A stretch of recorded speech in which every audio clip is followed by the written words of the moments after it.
استقيموا. Please stand shoulder to shoulder and fill in on the gaps, and make sure your heels are on the blue tape.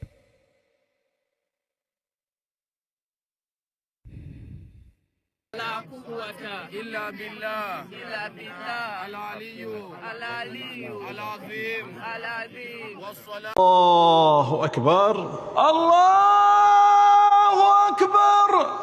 الحمد لله رب العالمين الرحمن الرحيم مالك يوم الدين إياك نعبد وإياك نستعين. هو أنشأكم من الأرض واستعمركم فيها، أي جعلكم عمارها.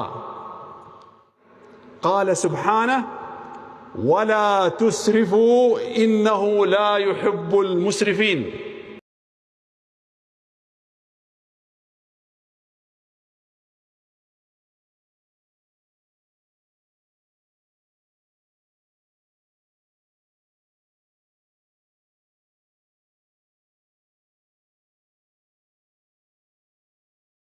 كيف يفترون على الله الكذب وكفى عليهم ولا الضالين. آمين.